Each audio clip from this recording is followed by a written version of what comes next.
안녕하세요. 미루입니다. 제가 8월에 처음 필사를 하고 있는 책은 나의 할머니에게라는 책입니다. 8월 달에는 매일매일 필사를 하고 독서 노트를 쓰는 게 이제 목표인데 그전에는 솔직히 매일 쓰진 않았거든요. 매일 쓰려고 노력은 했지만 이번 달에는 하루도 빠지지 않고 필사와 독서 노트를 하려고 해요. 그래서 책을 다 완독하고 글을 쓰는 게 힘들다 하시는 분들은 일주일에 뭐 소설 한 권 정도는 읽는데 큰 부담이 없잖아요. 그래서 저처럼 이렇게 한 편 단편 소설 한 편당 한 페이지 이렇게 정해서 쓰시면 조금 부담 없이 쓰실 수 있고 좋은 구절을 이렇게 필사를 해보시면 좋아요. 그래서 어떤 분들은 좋은 구절이 너무 많아가지고 뭐를 써야 될지 모르겠다라고 이제 호소하시는 분들도 계셨는데 내가 이 문장이 왜 좋았지를 한 번 더 생각을 하다 보면 그 중에서도 좋은 문장이 추려져요. 내가 밑줄 친 거를 다 써야겠다는 그런 압박감 없이 베스트 오브 베스트를 적으시면 좋을 것 같아요. 어제 꾼 꿈이라는 이 단편 소설은 제가 올해 읽었던 단편 소설 중에 가장 좋았어요. 그 다음으로 두 번째, 어제 이제 읽은 책은 흑설탕 캔디라는 단편 소설이었어요. 이제 어제 꾼 꿈이 할머니가 화자라면 흑설탕 캔디는 할머니의 손녀가 화자로 등장해서 이제 할머니의 이야기를 하는 내용입니다. 이 소설에서는 이게 클래식 음악이 좀 나와요. 그래서 그 중에 사랑의 꿈 8 플랫 장조 64번이 있는데 저는 소설을 읽을 때 노래가 나오면 항상 그 노래를 바로 플레이를 하거든요. 근데 이 노래를 듣는 순간 정말로 많이 울었어요. 필사는 이제 쉽게 말해서 베껴쓰기라고 할 수 있어요. 책 속의 문장, 내가 좋아하는 문장을 베껴 쓰면서 이제 내가 그냥 머리로 이렇게 눈으로 읽었을 때는 모르는 어떤 문장의 아름다움이나 그 의미를 한 번 더 되새겨 보는 과정이기도 하고 또 특히 글을 잘 쓰고 싶으신 분들은 유명한 작가, 내가 좋아하는 작가의 글을 따라 쓰면서 그 문장력이나 표현력을 자연스럽게 배워나가는 것과도 비슷해요. 이게 굉장히 저는 동양적인 사고라고 생각했거든요. 이게 옛날에 우리가 선조들이 하늘천 따지 뭐 이렇게 그냥 이렇게 베껴 쓰면서 외웠을 때 그러면서 이제 자연스럽게 외웠을 때 머리에 들어오는 어떤 지식이나 지혜 같은 게 있잖아요. 외국 사람들은 하지 않는 일이지 않을까라는 생각을 했고 글쓰기 능력을 향상시키고 싶은 마음도 있었지만 사실 심심해서 시작했던 것 같아요. 오래 할 수 있는 취미를 참 찾기가 어렵고 뭐 운동이나 뭐 밖에 나가서 하는 뭐 기타 모임이나 활동 같은 것도 그거를 꾸준히 오래 하기가 참 어렵더라고요. 그래서 내가 오래 할 수 있는 거는 뭘까라는 생각을 하다가 독서 노트를 쓰게 됐고 또 이렇게 문장을 따라 쓰다 보니까 뭔가 마음이 정화되는 효과도 있고 그 다음에 글씨 연습을 하는 것도 있고 아무 생각 안 하고 이제 집중할 수 있으니까 좀 정신이 깨끗해지는 기분도 들더라고요. 그리고 이날은 보시면 이제 제가 시도 필사를 이렇게 해봤습니다. 요거는 이제 구글 이미지 검색해서 산책 이렇게 검색해서 나오는 거를 보고 따라 그린 거고요. 저 같은 경우에는 이제 매일매일 글 쓰는 거를 하고 있어요. 글을 쓰다 보니까 조금 표현력의 한계 같은 게 올 때가 있어요. 그럴 때 저는 시집을 읽곤 합니다. 여기 이런 표현이 나와요. 날아가기 직전의 모자처럼 바람에 기대앉아 밑줄 가득한 햇빛을 넘긴다. 라는 표현을 보고 정말 와 하고 감탄을 했습니다.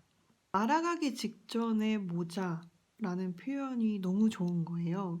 어떤 느낌인지 아시겠죠? 이렇게 어딘가에 걸쳐 있거나 아니면 머리에 모자를 쓰고 있는데 그게 헐렁헐렁하게 돼서 그 바람에 날아가기 직전이라는 그 느낌이 보통 우리가 가볍게 뭐 이런 표현을 많이 쓰잖아요. 근데 시에서는 굉장히 독창적인 표현이 많더라고요.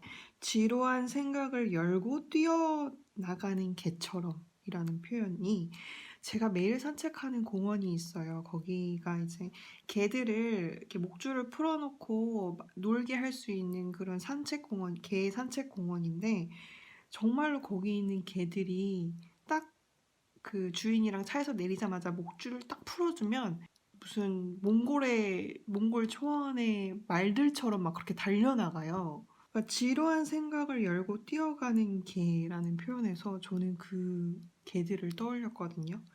그 개처럼 첫 문장이 시작된다라는 말을 들으면서 저는 산책하면서 이제 글에 대한 아이디어가 많이 떠오르는 편인데 그 느낌이 산책을 하고 막 이렇게 생각을 하다가 뭔가 아이디어가 딱 떠오르는 느낌이 이렇게 표현된 것 같아서 저는 너무 좋았어요. 굉장히 시는 이렇게 짧잖아요. 짧은데도 불구하고 많은 아이디어와 이렇게 뭔가 글을 쓰고 싶게 머릿속을 간질간질거리는 그런 힘이 있어서 시도 이번 달에는 자주 필사를 한번 해보려고 합니다. 그래서 여기다가는 이제 제 생각을 이렇게 적었어요. 필사도 정말로 중요하지만 내가 왜 이게 좋은지를 적는 게 사실은 조금 더 중요할 수 있을 것 같아요. 저도 시간이 없을 때는 이렇게 필사만 하고 말지만 조금 마음의 여유가 있을 때는 이렇게 문장을 적고 왜 좋은지 여기 밑에다가 이렇게 적어 놓으면 사실 나중에 제가 더 큰 도움을 받는 부분은 이 부분도 있지만 이 부분이 이제 큰 아이디어가 됩니다. 사실은 그게 왜 좋은지를 설명하는 게 바로 글인 것 같아요. 저도 글쓰기 수업을 할 때마다 쓸 게 없어요 라고 하면 좋아하는 것에 대해서 쓰고 관심 있는 것에 대해서 쓰라고 말씀드리거든요. 그러면 굉장히 할 말이 많아요.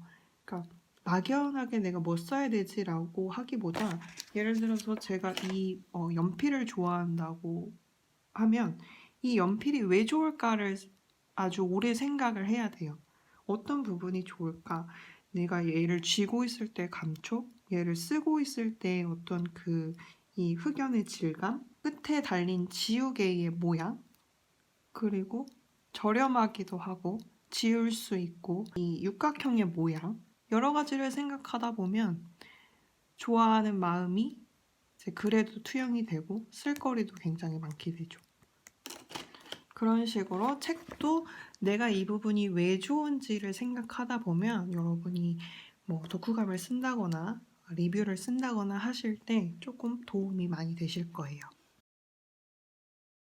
제가 매일매일 독서 일기를 쓰는 일기와 읽기라는 그 메일 이메일링 연재 그것도 이제 8월 7일까지 받고 있으니까 관심 있으신 분들은 신청해 주시고 제가 지난달에 거의 한 80페이지를 썼더라고요 글을 맨날 어떻게 쓰지라고 했는데 내일을 생각하지 않고 오늘 하루하루 쓰다 보니까 80페이지나 됐더라고요. 그래서 일기와 읽기 구독도 있고 또 저와 같이 매일 글을 쓰는 그 채팅방도 있어요. 거기도 이제 들어오시면 매일매일 저와 함께 글을 쓸 수 있으니까요. 글쓰기에 관심 있으신 분들은 꼭 참여해 주시면 좋을 것 같아요. 또 8월 7일에 마감입니다.